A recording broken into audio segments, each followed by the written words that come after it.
People back in the day had no regard for like retention and attention spans and stuff. They were like, we're making a movie. You're going to watch it or you're not going to watch it.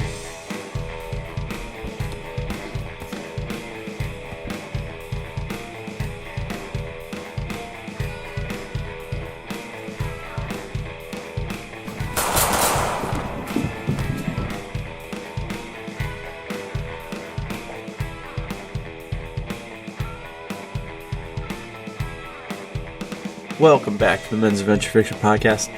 This has been a long time coming for me and the old LS Goodish man here. We haven't recorded in like 3 weeks. Gazillion years, dude? Yeah, it's been a minute. You had a whole Europe trip you could definitely go into. We should definitely hear about. Definitely go into.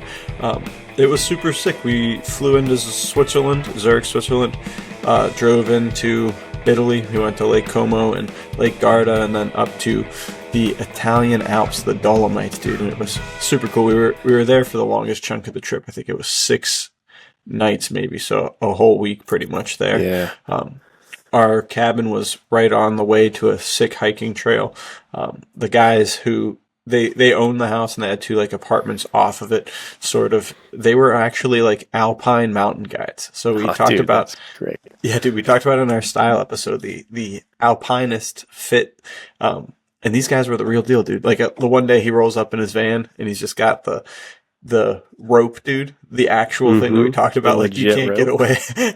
You can't get away with a rope as part of your style unless you are actually the real deal. And I was like, bro, no way. Yeah. And he said, yeah, you just walk 500 meters that way. You can go climb that cliff. And I was like, dude, but that's unfortunately awesome. It was too vague. The that way was very unclear. Yeah. It looked like he was pointing towards the town. So I found another cliff to climb. It was pretty cool.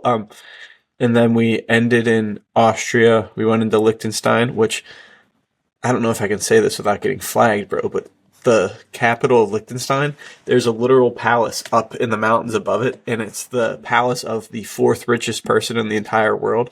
And all I could think was like, dude, this is the stuff heist dreams are made of. Like, Yeah, this is a Nate Colton hour right there ready to happen. Go into the city, climb up the cliff to the heist, bro. It's an Alistair MacLean book, dude. It was super cool.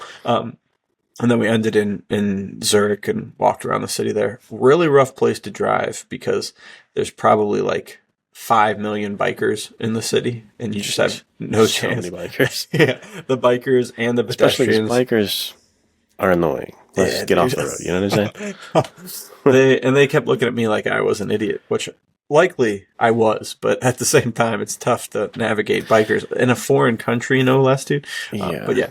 Super exciting trip, super fun.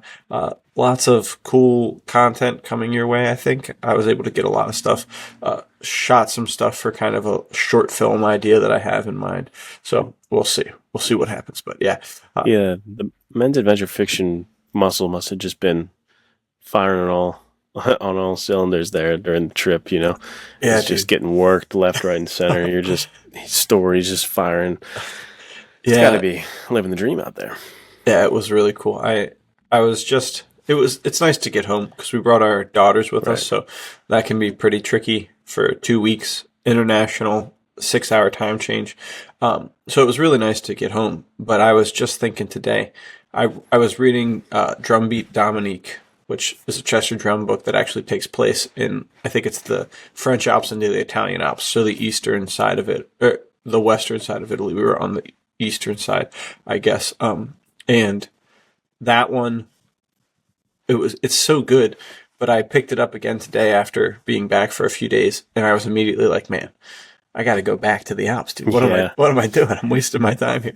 So yeah, for sure, the Men's Adventure Fiction. There was probably 3 or 4 places where I was just like, I got to take a picture of this exact landmark and the way these buildings are set up to write it into the next novel or the next 2 or 3 novels, you know? So yeah, for sure, the wheels are turning. But you were holding down the fort, dude. We've had some incredible stuff happening with Men's Adventure Fiction May, right? It's been a blast. We're in the midst of Men's Adventure Fiction May. It's pretty exciting. Dude. And it's cool because this time, just like behind the scenes note, and this is something for you and I, but no one else would care really. But it feels so much better this time, does it not? Because like the last time, it was just so stressful. Because we also had the movie. I was in Disney at the time with my family for like a lot of it. It's like, that was a rough go of it, dude. I remember texting you a lot during that season of like, yep, 2 a.m. again, couldn't go to sleep, fear for my life, just panic attacks and like staying up. None of that is happening this men's adventure fiction May, which is very nice. Well, Happy to say. To that point, that was really the first rodeo we had. We had Treasures My Trade come out, which you had Fire in the Tall Grass come out that February, so we kind of had the ball rolling. But I mean, this was just right on the heels. I think we did 8 full releases or something like that. Yeah, it was 8 full releases, but the real kicker was you were making like 3 short films at the time, and I was making a short film at the time. That on top of it was just what sent us over the edge. Crazy stuff. Yeah, good times. It is nice to be looking back on it. Pivoted out of that though. So the good times was 50% irony. That was rough stuff, dude. So yeah, I'm super happy to see. Like you said, this has been a lot smoother. I feel like we've hit the stride and got our rhythm down, which is exciting. And the doubles that came out, the duels that came out seem to be getting a lot of really good traction. Straight to jail.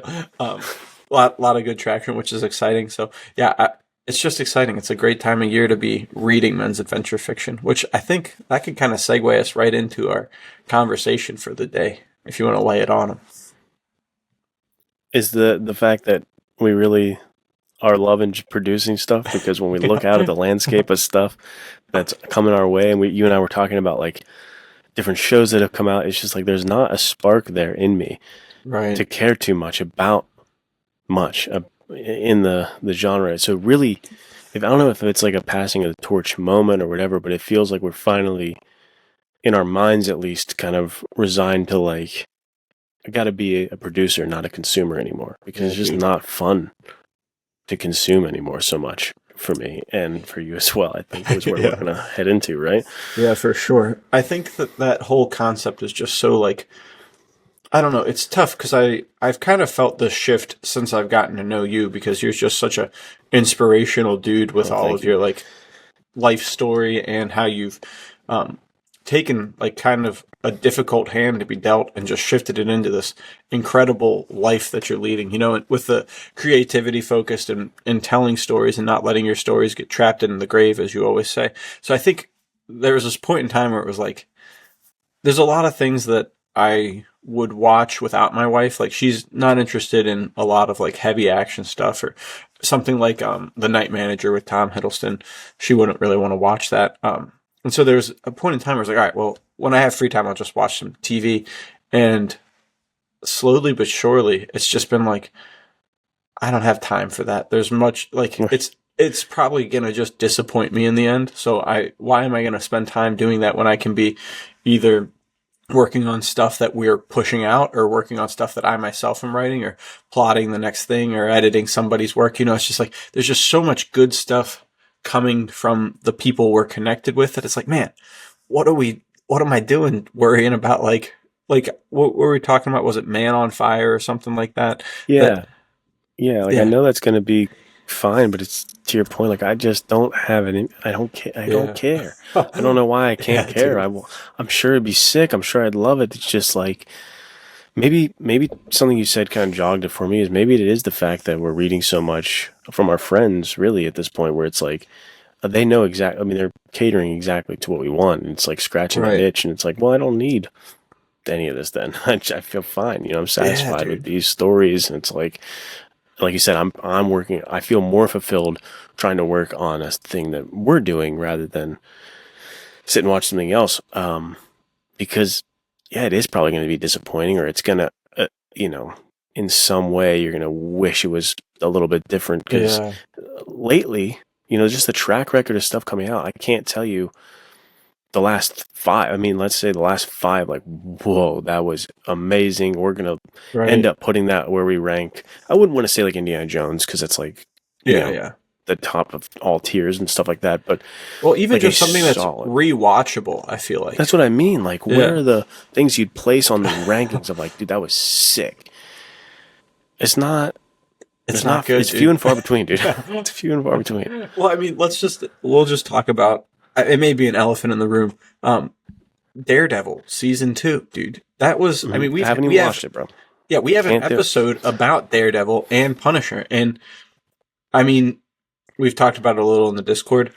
I was liking the trajectory of it. And what's funny is someone in the Discord had a similar situation happen where their Disney Plus lapsed. Same thing. Disney Plus just locked in that only one household can have the account. So my household, of course, is the one getting booted. And I probably have 3 episodes left, and I just don't want to get Disney. Like, yeah, it's sad because, I mean, and this is something to kind of dive into too. I feel like those first 3 seasons on Netflix were so good in my like mind's eye back then. So I'm having a hard time I think it seems like this is just not as good. And that kind of seems to be like the overarching thought from everybody I've talked to. But I wonder if those 3 seasons that I really liked were coming out now, if I would still kind of have the same, I don't know, is malaise the right word, where it's just like, I don't really care because it's not the stuff that we're working on, the stuff that's like, so like you said, tailor made to what we're interested in. Right. So I don't know. I mean, I for sure think there has been a decline in what the story is doing. My favorite character in the show this season was Bullseye, right? And he's not he's like the worst guy, but I think that's kind of just shows sort of the trajectory of the show, is that it's like maybe they've just neutered characters too far, you know? So the only guy that I'm like, oh, that guy's sick, is the guy who's like actually the worst guy in the show, you know? Or like a more dangerous or bad guy who, I mean, he's literally certifiably insane, I think, is what they like show you in the show, but he's just so cool. So I digress on that, but yeah, I don't know. It's just like, man, is content just, is it because like, I'm having a hard time figuring out, is content just really, really bad right now? Or is it because I'm so like locked into even better content that it's just making everything else look poor? Dude, I don't know. It's hard to figure out. I'm like racking my brain too, thinking like, what's the issue? I wish I were smart enough to articulate it. But we can say that some of this is not just like made up complaints from, you know, the peanut gallery over here. Like they have articles coming out that have talked specifically about how Netflix, and I'm sure other streaming services do it too, but Netflix has kind of mandated that you have to repeat certain plot points out loud every so often, so that it's second screen content, because people will be working or on their phone scrolling more likely, you know, and they want to make sure you can watch on both. It's like, that's weird. Don't make that a requirement for your writing. I can't think of like, you know, the writers back in the day, like, you know, in their screenplay being like, well, make sure you re-say what you just did, because we're going to want the, like, that's just, they only had the story in mind, you know, they only had what they were trying to tell in mind. And now it's like, it knows, it's so meta about the fact that it's content and it's going to be on Netflix, and it's like, it doesn't even, it's like it almost doesn't have belief in itself. It's just like, all right, gotta give you something because we have to have a release this month. Here you go. Like, it doesn't feel like, the impact doesn't feel. And maybe for some, and this is what sucks, is some probably do. Like, they probably do put their all in. It's like, this is legit. But, like, I can't trust it all anymore, because I've been burned too many times of putting something on and being like, this sucks. Like, the last brutal 3 or 4 shows I was excited about, I watched a couple episodes, or like maybe 2 episodes, and I'm like, yeah, not worth me coming back. And even to your point of like being pretty deep into some, and then being like, if I never see how it ends, I don't care, dude. I just don't. I know, dude. I'm sorry. Imagine being 3/4 of the way in and they still haven't hooked you enough to keep you, dude. That's not good. It's devastating. Yeah, I mean, let's go through what do you think? And I mean, F1 was a rewatchable for you for sure. Yeah, that's what I was thinking of. Like, my favorites of last year, or like the top 3 that I can very distinctly remember, are F1, Warfare, and Magazine Dreams, and I think those are all great, and I really think they stand above and beyond. Warfare probably will diminish over time. I think that it was like, I really admired from a writing standpoint, I guess, of how they kind of hooked me and made me involved with these characters without having any time to develop the characters. I thought that was something I really liked. But overall, like as years and years and years go by, I'm sure I won't revisit it that much. I'll be like, that was a cool movie, but I don't want to see it again. But F1 and even Magazine Dreams, like that's one that's so heavy that you wouldn't want to watch it too much. Yeah. But at this point, I even showed Casey a bunch of clips when I was hanging out with him. I kind of want to rewatch it, you know what I mean? Because it seems like it actually had so much to say and there's so much to glean from it that I wanted to rewatch it. So those ones, there are still movies out there that do that for me. Yeah. What about for you? Like, what are the last ones that like stuck well enough that you still think about them? I was super pleasantly surprised with Running Man. I thought that was really enjoyable. I don't think I'll ever watch it again, though, which is that's like, it's weird to have a movie that you're like, oh man, I like that movie a lot, and then you're like, it's not going to be one of the ones that I just like check back in on, over and over again. I think probably the biggest one that I'll rewatch would be Final Reckoning because, I'm a sucker for the Mission Impossible movies. The sequence where he's climbing through the sub is just like something ripped from a Uncharted game. That was very cool. Airplane stuff, the whole vibes of those movies. I just feel like we talked about, we have an whole episode about how they're the modern pulp stories, where they're, you could take a screen grab from pretty much anywhere in that movie and it would make a great pulp book cover. I mean, they do it for the posters, The literal posters for the last one was just him hanging off the plane. So they know they got that stuff made. But something that kind of like snuck out of left field and I really liked, probably my favorite movie I've seen since Final Reckoning. Maybe, I don't know, I can't think of anything in between, but it was, I can't remember the name, but it was like Mike something and Mary or whatever it was. Oh, right. Yeah, that was really cool with Vince Vaughn. And yeah, I should look up the name because Mike, Nicky and Mike or something. Yeah. What is, I can't even remember his name. James Marsden. All right, cool. And Vince Vaughn.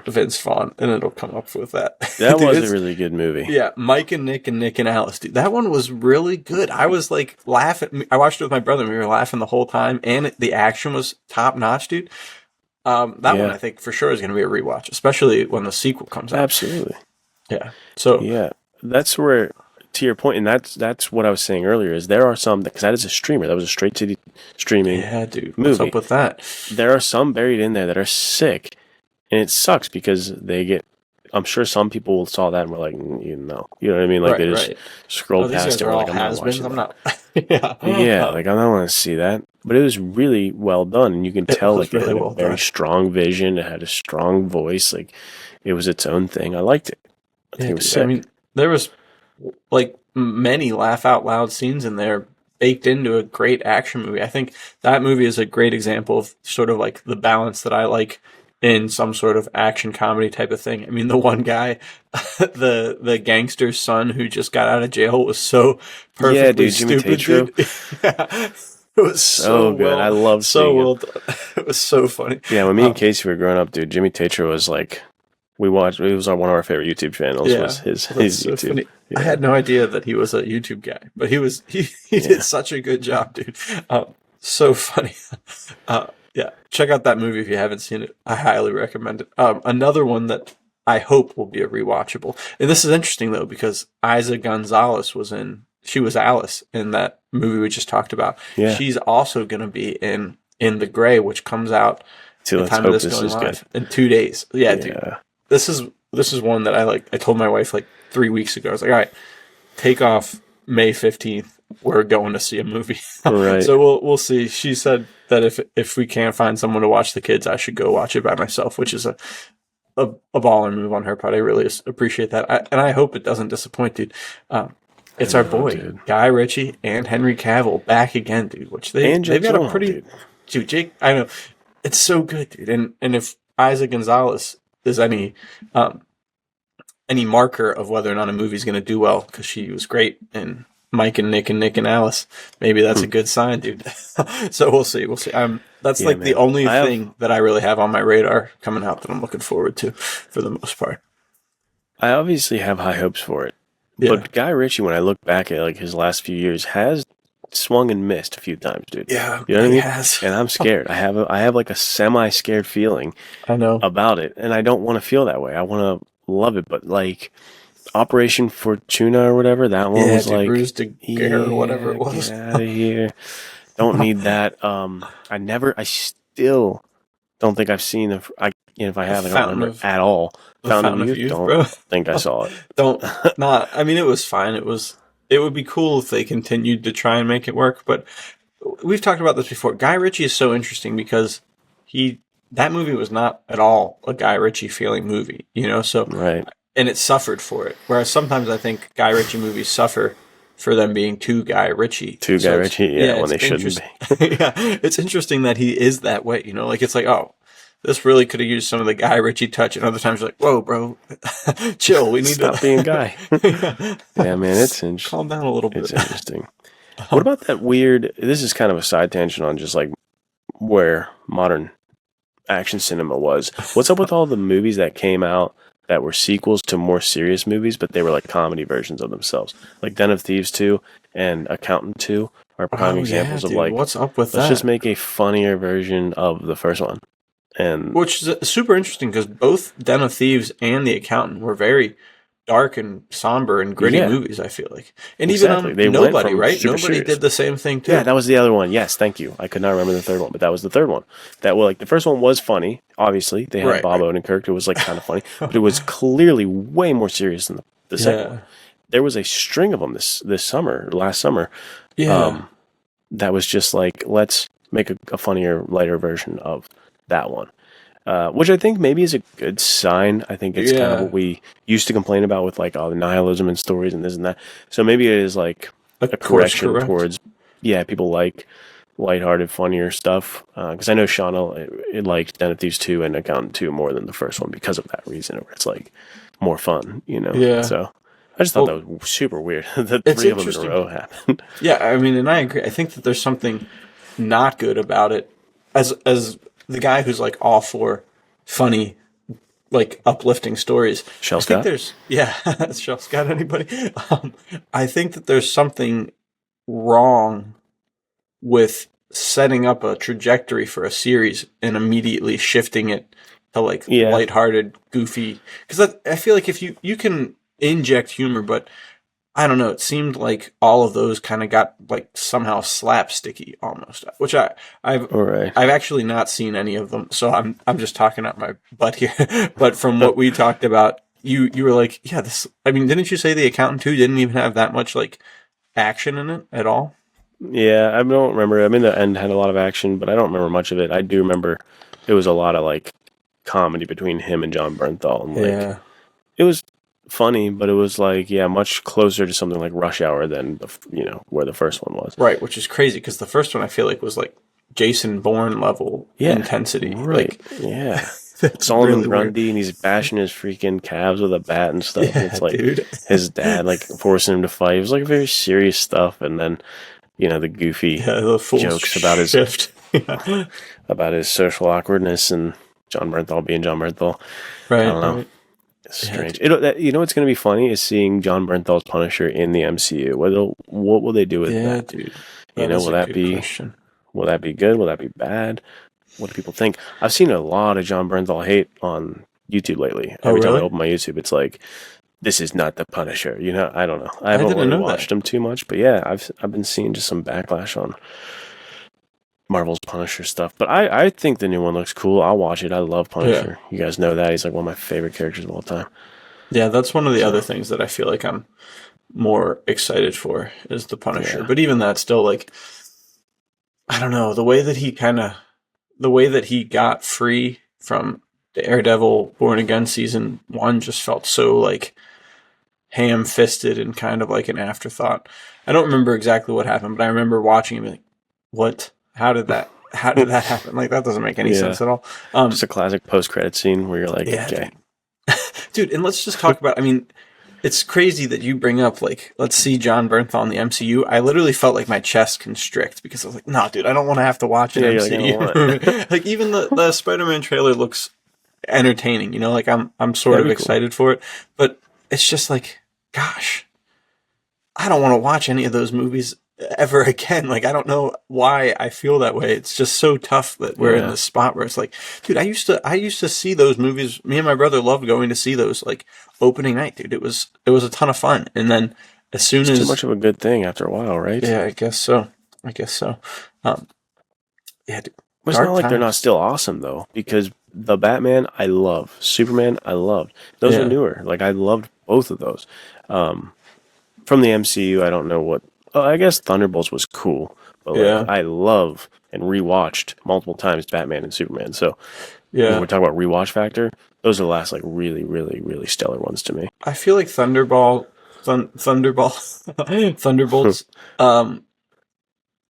think that movie was like kind of disappointing to me because those guys are all the guys that should be able to kind of like fill the void that was left by Captain America. And we talked about this before. I think Captain America grounds that whole thing so well because he's just a guy, you know, like he's a guy who punches people and throws a metal disc around. And so it's like all of his movies were basically spy movies from a specific era of time. So they were really like gave it the kind of heart and soul that it needed to get rid of the sort of just like, oh my gosh, anybody can do anything. Like this dude's whipping around, flying, and this is crazy. And it's like, no, this is just like a dude fighting other dudes. And this is like cool. This like makes this relatable even more than it was before. And then Thunderbolts, I felt like it had such a big shift of having like the ultimate powerful guy being their enemy that it was kind of hard for me to kind of catch the vibe and get behind it. Because it was just so like, man, this guy could kill all these dudes in a heartbeat, you know? That was a terrifying bad guy, though. That was I was like, wow. Like the Void or whatever he was called. Like, dang, this dude was legit, bro. Yeah, he's cool. I am kind of excited to see the trajectory of those guys. That wasn't too bad. Yeah, so I mean, it was fine. It just wasn't. It could have been so sick. On that kind of MCU train was people really liked Fantastic Four. I just did not like that. Did you see that even? Totally disinterested in seeing that. Yeah, dude, it's like what? No desire at all. I don't know. People liked it though. I think. I really don't know. Yeah. Hard to say because people, you know, the internet is the internet, so you got like the most wild takes on either side. But it was. I don't know. I saw it in theaters with Shauna, and it was just one of those ones where I'm like checking my watch. I'm like, dude, can we? Man. In the theater, checking the watch is rough, dude. It's rough. A bad move, dude, when you have to do that, when you're just like... Especially because when you're, like, on a date, you don't have the kids, like, it should be, like, just can at least chill. But if it's so egregiously annoying that you're like, do you get me out of here? That's a bad sign. If if you're checking your watch, you've already lost. We were talking... The way we came up with this episode idea is we were actually just talking about this on the phone. And something that I felt like we were getting into... which you were like, save it for the podcast, which was a good move. I'm still consuming a lot of old media. You know, you've been on a Miami Vice kick, you know? So it's like, what is happening that these things are timeless and the stuff they're putting out now is just like, I could never see this again and be happy. I mean, like a primo example, I love the old Star Wars movies. There's a lot to be left to be desired. And I think Star Wars, we could do a whole episode about how poorly mismanaged Star Wars has been. And it should be like the ultimate sick adventure thing. And instead it's just like probably, I don't know, 8 shows and 4 movies that I just will never want to watch again. You know, like I to your point of movies, like I watched all those movies in theaters, the sequels. And literally as I left the theater, I was like, this is going to be hard to watch this one again when I do the yearly watch through to get up to date for the next one. Because my brother and I would always do that together too. It's like, I don't want to watch this again. And that's not good, dude. Where it was before, I mean, as a kid, dude, how many times did I watch Attack of the Clones where there's all the sick lightsaber fighting and the ultimate cringe romance between Natalie Portman and Hayden Christensen, dude? All the time. I have that movie like practically memorized. And now they put a movie on there and I can't bear to even think of watching it again. You know, like I probably will never watch those movies again. And that's one of the most like famous franchises ever made. How did they tank it, dude? Like what happened? So I guess the question to send to you is like, why is new storytelling so much worse than old storytelling? Well, dude, let me not answer your question at all and Perfect. pose another question, because this is, I mean, your question makes me think about this. Does nostalgia still have a place in this conversation, where clearly nostalgia glasses is what makes you like the Hayden Christensen, the stuff that you watched when you were a kid, that makes that better. And there's stuff that I watched and that you've watched as kids that were like, now that's when storytelling was good, because it's like what we grew up with. Yeah. But Miami Vice, I never saw it before. But is it still nostalgia? Because it's like I'm like nostalgic for an era that I like wasn't a part of, and like I like 80s stuff. Like, is it like secondhand nostalgia? Does that still count? That's an interesting thought. That's, I mean, I want to throw this back at you. Is it secondhand nostalgia, or is it that like there actually was something better and more in those stories? Because I don't have the real nostalgia that you would think of for Miami Vice. I've never seen it before, so I put it on for the first time, and I'm like, oh, dang, I do want to watch more of this. Right. And of course, I'm still only on episode like 4 or 5. I'm not crushing it, because again, I just don't want to sit there and watch anything right now. I just would rather be doing my own stuff, or doing something more productive with my time. But yeah, what do you think about that? Like the nostalgia, secondhand nostalgia. Like, is it just that we want to go back? I'm gonna not answer that question at all. I'm just kidding. Just keep doing it. The Endless Question podcast episode. They keep getting like more intense, and just answer the question. Well, I'm not going to answer that. I got my own question. I think so. Let me just jump off on an idea here that I've had about Star Wars before. I don't know if I've talked about it anywhere. I probably have, but my thought is the prequels, which are the ones with Hayden Christensen and Natalie Portman, they were written for kids, right? So those are going to stand the test of time, because the kids like them. Like I'm one of the kids. You can have probably like a group of people my age go up against a group of people who would be my age when the originals came out, and they would just fight for hours over which one were better. Where objectively it is like the originals are better than the prequels, but the prequels are just so sick, and that is the nostalgia fuel. What happens with the sequels is I think they tried to write them for the kids who like the prequels. They grew up with them. Yeah, so they're not writing for the kids anymore. So I don't think there's any kids that watch those movies and are like, yeah, that was sick. I think they're kind of like, what's going on? I'm kind of bored, because I think they're trying to like hit the same feeling that you should have had for the prequels now that you're an adult, but now they're trying to do it like by less action, less like cool choreography, and more just like interesting story that they just failed on miserably. So somehow they hit this like weird lukewarm middle where it's like, oh, this is kind of kiddie and also kind of like good for the adults. You guys love this, right? And everybody was like, no, I'm never going to watch this again. And there you go. That's the tank there. But to answer your second question of, is there secondhand nostalgia?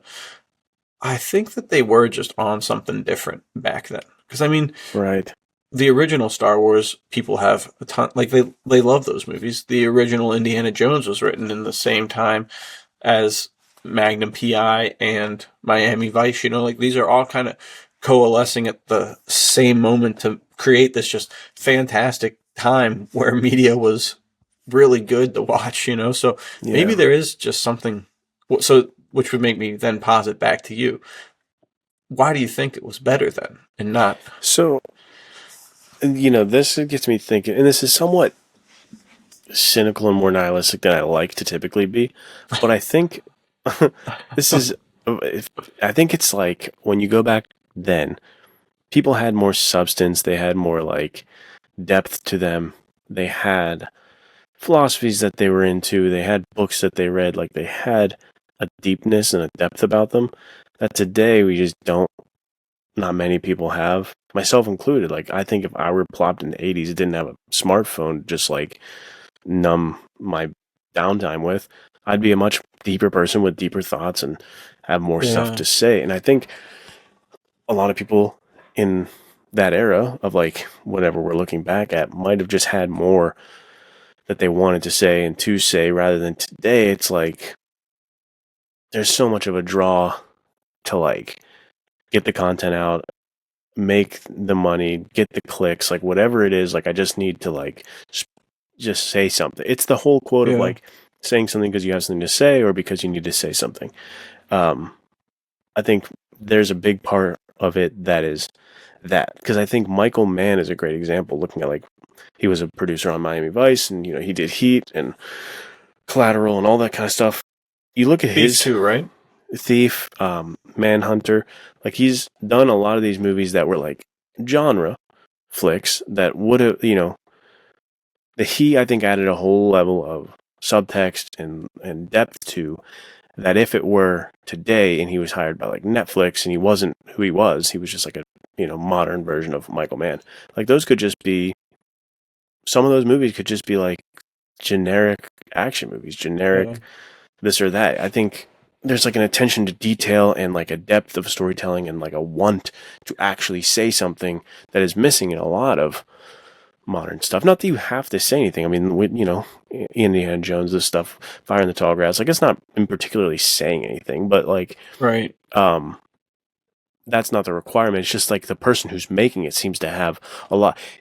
The Sopranos, for example, I'm rewatching that. Well, I'm watching it for the first time. I'm getting back into watching it. I'm still on my first watch through, but I'm starting to watch that again, and you can tell the writers have a lot of information in their brains, dude. They're referencing Matt Helm, they're referencing Kant and all these different philosophers, and it's like these guys are cultured people. Like these are cultured individuals who are writing this stuff, and it shows.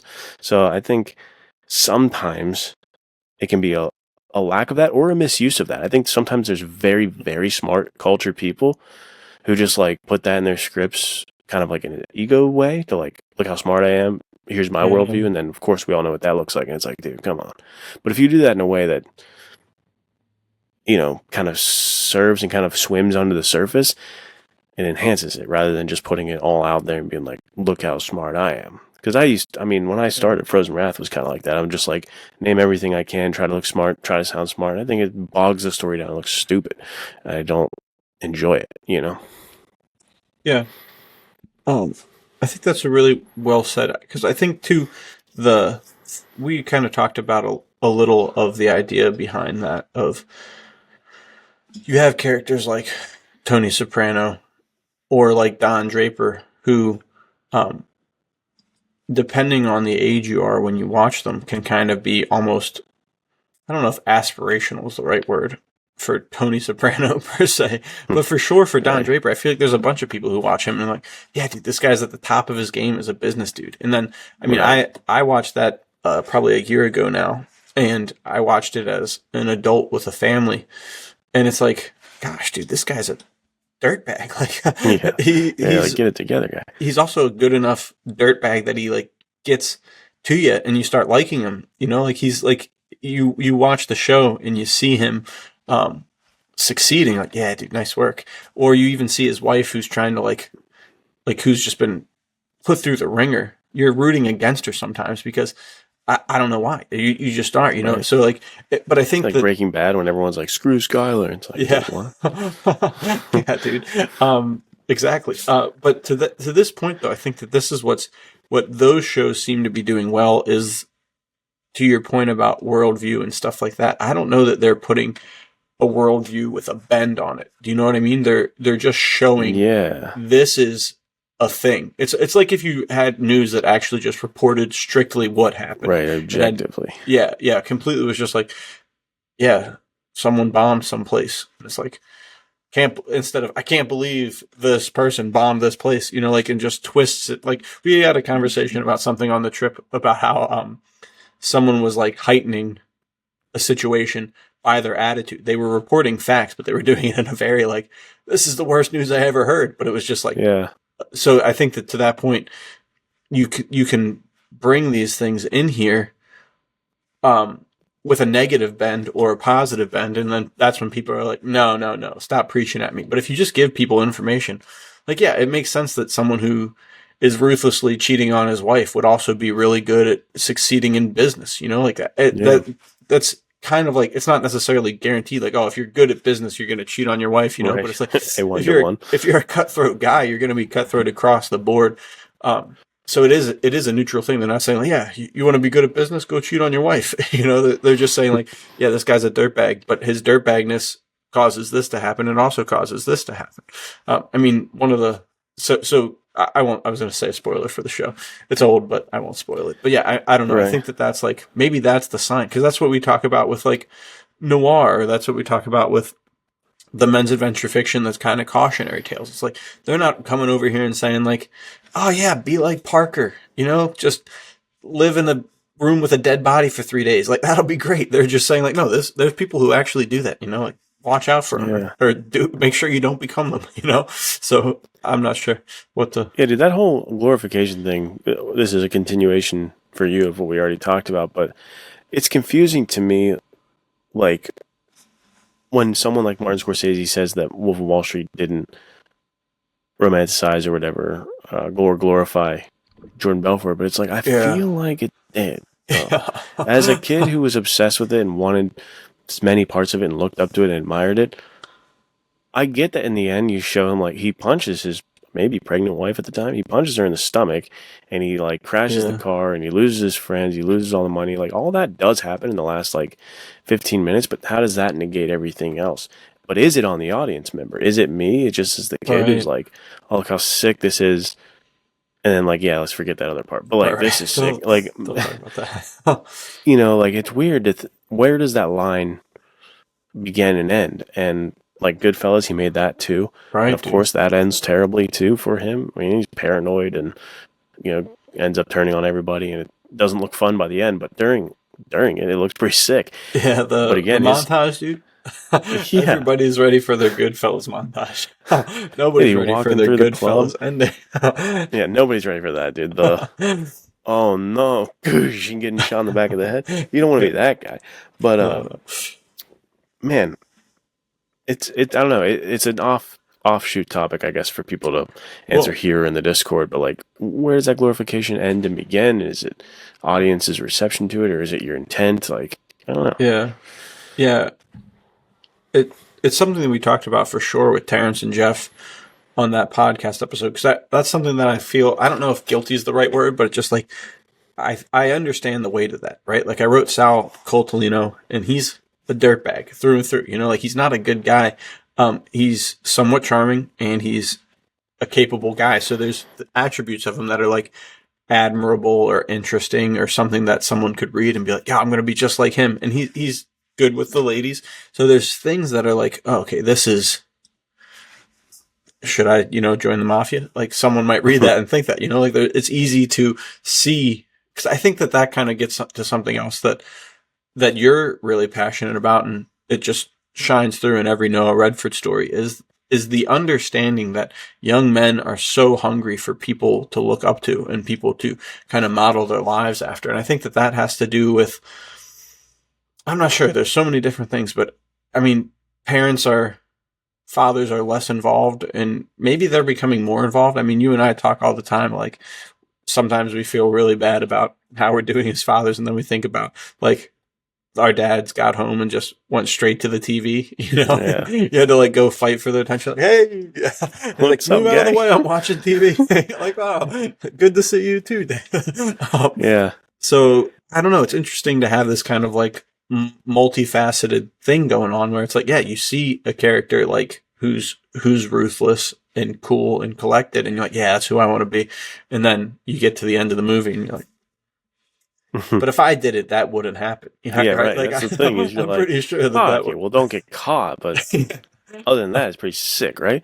Yeah. There's not, and I think with something like Wolf of Wall Street, again, you can't. It's like the author's intent, or like the artist's intent. You could have stopped to show us the person on the other line who just lost their entire life savings, and now they're probably going to go through a divorce. Maybe they're losing their kids or whatever because Jordan Belfort screwed them out of money, and we don't ever see that. All it is a phone call, the other line, and laughing, and then you're just with Jordan the whole time. But again, that's like maybe their intent is to like sweep you up into that lifestyle, show you how someone gets into it, and it's like you don't ever think about that person on the other line. And maybe it is a question back to the audience, like, where's your empathy? Like, were you even thinking about them either? Because I sure wasn't. Like, I was not, So I don't want to take anything away from Martin. I can't speak for Martin to be like, nah, actually, you did. You actually did want to glorify it because, maybe he did not. And maybe it is like a question to you, like, well, you didn't think about it, Look at you. You were the one who glorified it. You're the problem. Get get and help, maybe nerd. Get help, nerd, dweeb, dork. But this is what he wanted to do with it, and it's like, hey, success. I don't know. And Martin Scorsese's definitely a weird one with that because look at any one of his movies, dude. Because you got Taxi Driver, you got Raging Bull. Like, he does not make clean cut characters. He's just not for that. The Departed is also another dude, that one is like next level. Everyone's wild in that, dude. Everyone is just crisscrossing left and right. Yeah, dude, what a movie. I don't like that movie that much, dude. I don't know. Every time I watch it, I feel gross. It's very good, but like, as far as my gangster films, I like a little romanticism to it. I like the Scarfaces, like the little... That one is pretty tough, dude. That one's just like, oh, dude, this isn't fun at all. Yeah. Very good, like 10 out of 10 movie, but I just don't like that. He for sure injected in the innate terror of riding the line, both for the good guys and the bad guys, dude. Crazy movie, crazy stuff there. Dude, that is, I don't know. That's a tough question. I mean, these are the mind-bending questions, dude. It just makes me think too of like, maybe it is the objective reporting of facts that is what draws us to these old things, which is interesting because we just talked about Scorsese seems to not be objectively doing it at all. But yeah, I never thought about your idea there of him kind of like sweeping you up along with the characters of like, oh yeah, this is sick, and then very rudely awakening you at the end. Maybe what he needs to do is he needs to have half of the movie actually be the rude awakening and inject more of that Departed terror that you feel and the Departed throughout the whole end of all of those. I mean, if you watch Goodfellas in the first half, you're like, this is the sickest thing ever. And then the second half, you're like scared for your life the whole time. I like it. It would be a totally different thing. But it makes me think of like, now that I'm thinking about it, like what are the intentions of any of these people? Like what was, it's Richard Stark wrote Parker, right? But it's really Donald Westlake. I don't know who this is how they get his real name, but I know Richard Stark says it on the cover. Cool. I do not know who actually. What was his intention writing Parker? Like, what does he want the reader to take away from it? Do you think? Well, dude, that's where I was. Kind of as you asked that, and a little bit before it, I think maybe we're being too annoying in this conversation about the depth of the story. Maybe it's just entertainment. You know what I mean? Right, dude. Like, what if they just wanted you to be entertained? It's like. If you ask them their intention, they're like, because I think about what we're about to make, the crime story. It's like, I don't have any intention to be like, oh, I want you to be this way, or I want you to be like, I don't know. It's just story. It's just a story. Right. There's nothing to it other than like, this is the character that is in the story, and it goes this way for that guy and this way for that guy. I don't know. Like, I don't want you to model your life off of any of these guys. No, I'm not suggesting that you like it's a prescription for how you should live. It's just a fun story. So maybe that's the thing is we're giving too much weight and this credit is the negative of the literally me culture, bro. Yeah. But this, I think, though, is a slippery slope in the opposite direction, though, is because if you start thinking like, they just want to entertain you. That's for sure not true of some people, and so then now you're getting like sideswiped, naive, willfully naive, which is tricky, bro. This is tough stuff. What's super funny is I had a class one time. I may have talked about this on the podcast before, but it bears repeating. One of the textbook literally said, multimedia videos, movies can be used to manipulate people. It's very important that we don't do that. And I was like, bro, how many people threw that out as soon as they read that? Like, that's a great idea. Because like, everything is propaganda to a certain degree, mindset or belief or whatever. Which you hear a speech in a Rocky movie, it's propaganda. Go ahead. That reminded me of what you were talking about with the 80s and how people were deeper thinkers and stuff like that. And it made me think, obviously, like you said, propaganda, advertising's everywhere. As soon as there started being any sort of screens and even just posters and stuff, subliminal messaging, whatever you want to think of, all that good stuff.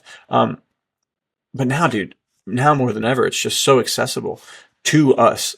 And thinking about a phone, when you were talking about that, it really struck me with the idea of like, gosh, dang, dude, none of us have an original idea at all. We can't. We are literally incapable of doing that for the most part because we're so glued to our phone. And I think the micro influences, because they're called influencers on Instagram, right? That's what you are. If you're popular, you're influencing people. I don't think we ever think fully through that. But then even if you are maybe like, okay, I don't follow any influencers on my thing, even just like the things that you get pushed by and pulled by here and there, it's like, man, how important would it be for each of us if we really thought about it to like, oh man, I need to cultivate like my own original thoughts or something that like is not lightning fast, quick, literally made exclusively to grab my attention in the first 0.001 of a second, like no matter how good the intention is behind the person. And this is like something that I think about for myself as someone who's trying to make content to bring people to, read books that will give themselves more attention, bring people to content that's like more uplifting, more enjoyable, more entertaining, more about classic heroism. You're messing with people's literal like brain chemistry, and they talk about all the systems and all that. Yeah, dude, so it's super interesting that like, okay, I read Riley's Luck here, which I was talking with a friend. Honestly, this book, I think, helped raise me as a man.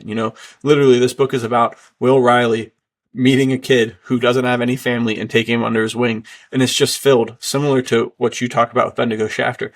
It's literally just filled with life lessons. I remember reading this and saying,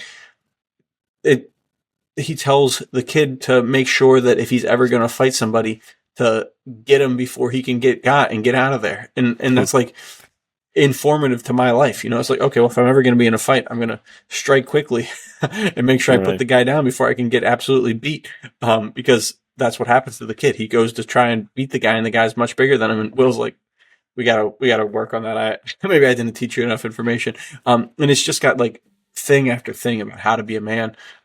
So sure, this book, massive influence on me, but it's not this weird micro influence. I didn't pick this up in like Louis L'Amour's first word and it was like sex to really grab my attention and pull me in, like this is a book that sits with you and stews with you. You're not like, I gotta swipe to the next book to make sure like he gave you this book to read, and I think that's the shift maybe that we've seen now is it's like nobody back in the 80s was like, oh, I have 0.001 second to get these guys' attention. Yeah. And how much substance do you lose because of that? So I don't know. Yeah, I think actually that is a massive point I overlooked was, all the Netflix shows, every producer, everybody looking to make something is like, ooh, your first 3 minutes didn't actually have an enticing incident that we wanted to hook people with, so we're going to have to scrap that. You're going to have to rewrite that beginning. And it's like, no, what if I wanted it to be a slow burn? What if I didn't want to reveal that until such and such page? And they're like, nah, people won't stay that long. What episode 3, you're going to wait to that? Nah, do it now. It's like, chopping it up, making a Frankenstein version of their story. I'm sure that happens a lot. I think it's a great point that cannot be understated is the way that if you're trying to make content online for even minutes and you go to look up advice, you're going to hear about hooks and like catching people's attention and like you said, it's literally a manipulation thing at a certain degree of like, you're going to do this trick to like make them look over here for a second and catch their like, dude, what? And so people back in the day had no regard for like retention and attention spans and stuff. They were like, we're making a movie. You're going to watch it or you're not going to watch it. Like what? I don't know. They definitely didn't have the same degree of pressure of this is on a streaming service. People are just going to click off and watch something else. We need to retain their attention with whether it be a new fight scene every 2 minutes or, a sex scene here or there. Like they're not thinking of these, we have to hit these. I'm sure that, there were their movies like Malibu Express and stuff like that. These movies that were sold on sex and violence, but like for the most part, for the people we're talking about, the Michael Manns of the world, they definitely weren't thinking, oh, I got to make this fit into like the Netflix thing. I got to make sure I'm repeating plot points. I got to make sure I'm catching attention. So it's a big one. That's a big one. Dude, we talked about it. The freaking 10 Commandments, bro. I watched that nonstop as a kid. It's like Yeah, 4.5 movie. hours long. It literally has like a 20-minute intermission in the middle this is, I mean, it gets back to, we talked about it before. The humor today, let's just talk about that, bro. Like, the fact that I even know the word skibbity toilet is a disservice to all humanity, you know? Like, the fact that we have a term called brain rot is just so despicable. Yeah. I mean, it's literally called brain rot, bro, and people are just unapologetically ingesting it. What the hell? So it makes sense to your point of like, you get something, we talked about it before, any of the quick-witted dialogue in the old hard-boiled stuff. I mean, you read the Raymond Chandler stuff and Charade you guys bring up a lot. Yeah, Charade, dude, exactly. Primo example.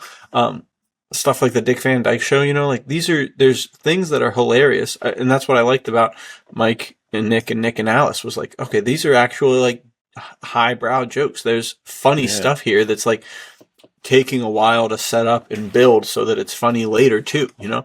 And I think that that's something that we've kind of just lost. It's like, oh, well, there's just not some like silly Vine-esque thing for me to watch right now that I'm not interested in watching. It's like, bro, what? No, that's not good. But the epic has been lost. And I think the epic's not necessarily my favorite form. And the Horizon movie is not my favorite style of Western, but dude, I'm fully invested in it. Like, that's a return to old storytelling. And I think Michael Rooker even said that. He was like, which this is obviously what you would say if your video was bombing and people were talking about it negatively. It's like, yeah, well, people just don't know what a good movie is anymore. But I mean, he was right, dude. Like, that movie is it's literally called an American saga. And so Kevin Costner's fault for not realizing that it wouldn't land in today's day and age, but all the props to him for trying, you know, like that's supposed to be 4 3-hour long movies, dude. And I'm fully here for it. Like, that's what we need, is a return to I mean, we talked about it before a long time ago. We'll talk about it again, dude. The King's Man was his intention when he wrote that. He was like, yeah, this is a movie that they usually wouldn't let people make. I've luckily had enough success with the Kingsman 1 and 2 that this is supposed to be like a fantastic war romance epic sort of thing. And I wish we'd actually gotten to see what he was really trying to do, because that movie's only like 2 hours long. So I imagine there's some sort of cut that's like somewhere around 3 hours, because that movie is really solid, you know? Like, what could he have done if he had actually been free to make his war epic, you know? So it's a bummer. Yeah, dude, look at something like Lonesome Dove. Like, imagine people getting in on that these days. Like, yeah, dude. What? There's no TikTok version of that. There's just, you cannot, you know? It is a totally different animal. Yeah, dude. Wow. Interesting stuff. This has been a conversation, like I said, it feels more negative than we usually are. It's like we're just complaining about stuff, but it's good concerns that are good to bring up, because there's still writers that I'm sure have problems with this right now who are going to be writing the next, you know, generation of stuff, and we're trying to write stuff, and it's good to look at what you like, what you don't like, and to be wrestling with these kind of things, because I don't know, that's how we learn and grow and evolve and keep things moving in the right direction, I think. Yeah. At least for ourselves, you know, to make sure we try to avoid some pitfalls. Super interesting to think about too, because we're talking, our genre, men's adventure fiction, is known for being like cuts to the action, gets things going quickly, keeps you pulled in and entertained. So I think that there is place, like, obviously I have to think that that's like a good way to tell stories. So it's super interesting that we've gotten to a point where they've pushed that idea so far that nothing has any substance or interest anymore. You know, like, they're so interested in keeping attention that they're losing everybody's attention. So there's this Nobody 2 is a perfect example of that for me. Yeah. Just fight after fight, and I was like, I don't care. I just that's so disappointing. So it's interesting that, like, there's this weird in between of like we've talked about it before. I have a really hard time reading sort of like a Clancy style book. It's very hard for me to read Tom Clancy because there's too many characters. There's not enough things happening fast enough for me to follow. But then the other side is like, if you get too into the weeds of these like executioner knockoff guys, it's just like Luke said, it's just fight after fight with no purpose, no soul to it. It's like, I don't care about this at all, you know. But there's somewhere in the middle that's like lots of fights, lots of purpose, lots of substance, and it becomes this perfect kind of amalgamation of all the things that happened before. I mean, like, you won't be hurting for fight scenes in a Louis L'Amour book, and you won't be hurting for substance. You know, like I mean, and to just fire off about Sky Ring Water, same thing, dude. That book is something unlike anything I've read in modern days. I mean, we were both very like concerned when we heard that it was coming out, in the sense of like, it's a modern time story in this place where these stories aren't accepted anymore, you know? So it's like, like what's going to happen? Is it going to be able to kind of stand up? Turn into something that we don't want, because it has to fit in with modern day. We're not talking about Bo. We're talking about the people publishing it, right? Like, like obviously Bo has the heart of his father in mind, because he's carried on his legacy for so long. So it wasn't like, I mean, I was just, and I think about that today. Like, it's so difficult thinking, oh, I'm going to go take something like no name recognition, something like Sky Ring Water to Penguin Random House. There's no chance that they are like, yeah, let's take that one and give it a try, you know? But because that's what's so good about what Bo is doing with the Louis L'Amour estate, is like, man, this book, you guys are going to your minds are going to be blown when you read it. It is just nonstop action, nonstop intrigue, incredible story. I mean, I'll be hard pressed for it not to be my favorite book of the year, I think, excluding Present Company. But I think it's just like, it's one of those things that, I mean, as soon as I read it, I texted Luke and I was like, cautiously, this is the best book I've ever read. Right. Yeah. Early read is, this is fantastic, and it does deliver. So I think that that's kind of the thing. It's like, it is possible to tell these stories that have the substance, have the heart, have the old style storytelling that doesn't like pull punches or doesn't make its jokes stupid so that people will laugh because they can't pay attention to a joke that was started in chapter 3 and finds its fruition in chapter 17. You know, like, this is a real book written for the people like that. And it's a beautiful thing to see it on the big scale. What's super exciting is we're seeing it on, like, with us, the independent side is just crushing it. You know, I mean, Men's Adventure Fiction May, we've had 2 come out, and we can tell them now what spot number 2 is, right? Yeah, I was gonna say, we have to make our announcement for this week. No better super time. Exciting. So if you want to take it away, the number 2 winner for Men's Adventure Fiction May 2 is, dude, is our boy Jeff Pintabona, giving us the heat with Cold Front. Yeah, dude. Which, dude, I don't, you know, go check it out on Amazon right now. Look at the description, look at the cover. It is so much more than you think it's going to be. That is what I'll tell you about this story, is it just keeps evolving.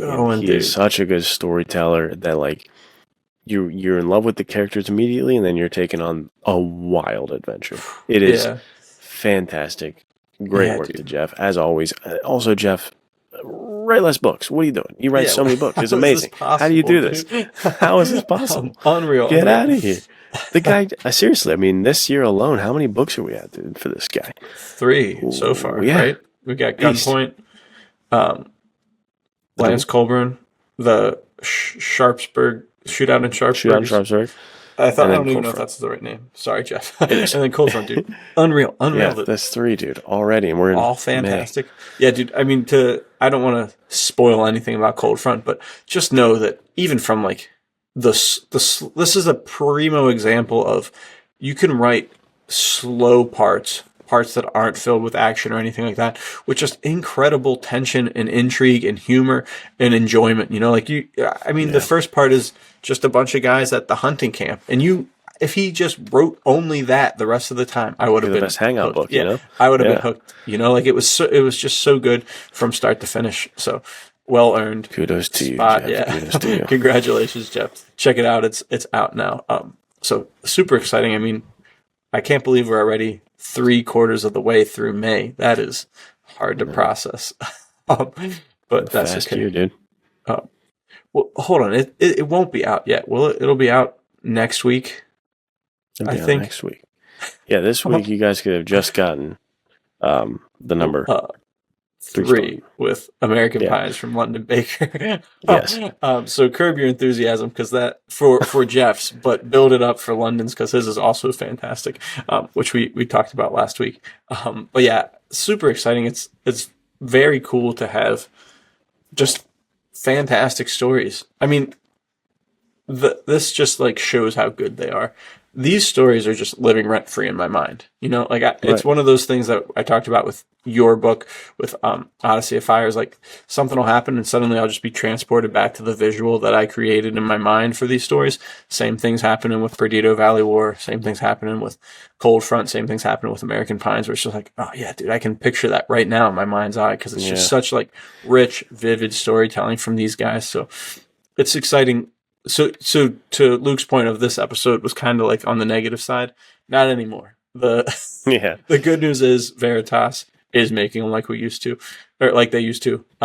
There's a bunch of other really great creators in this independent space a lot of them will be at Pulp Fest. So another pitch for Pulp Fest. So it's super exciting. Super exciting. Future's bright. We're not gonna stay negative. Things are gonna go in the right direction. It's just. Had to get some of those things off our chest because we were both saying like, I don't know, I can't watch that show. Don't care to watch that show. Just can't get off our butts to watch something on our butts, dude. We just can't do it. We just want to keep producing and making stuff, and we got our feature film coming out. Like there's too much exciting forward momentum towards what we're trying to do that is keeping us in the fight rather than sitting there watching something. I tried to watch Gladiator 2 the other day with Shauna. Wanted to pull my eyes out, dude. Wanted to pull them out. She ended up saying fast forward like every scene. I was like, can we just like not watch it at this point? This is ridiculous. It was not good, by the way. Yeah. It's one of those movies sad, that I feel like as I was watching it, I was like, you should have made this a different name movie and made it better and it would have been cool. Now it's just like kind of a bummer the whole time. But I was pumped for you to bring up the crime story because we've been talking about there's nothing to look forward to. There's something to look forward to, baby. It's going to be so much fun. I'm super excited. Things are shaping up just the way you'd like to see it. So very exciting stuff there. Yeah, we're very close to like talking about it a little bit more and kind of pitching out more for you guys to get involved. And there's going to be different ways for people to get involved as far as some ideas. Like I said, I can't get ahead of ourselves, but we're right there. We're right on the cusp of being able to talk about it. I'm excited. It's going to be cool. It's going to be really fun. And if anything, you know what I mean? Success, no success. This is the adventure that we want to live. Like, this is exactly how we want to be spending our time. Is making this movie so fun, you know? So, dude. Excited. Taking the opportunity presented to tell the stories we want and we feel. I mean, we just had a whole episode about how there's not enough good stuff to look forward to.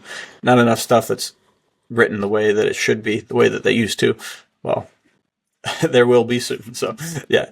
No Netflix telling us that we have to rephrase anything. So if it sucks, it's on us. It's not on any producer. It's on us. Yeah. Super exciting. We're always happy to have you guys here. Happy to be back after a nice long vacation.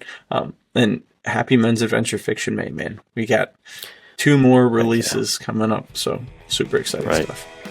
Grab them, get caught up, and get ready to see who's going to win next week. All right. See you guys. We'll see you next week. Take care.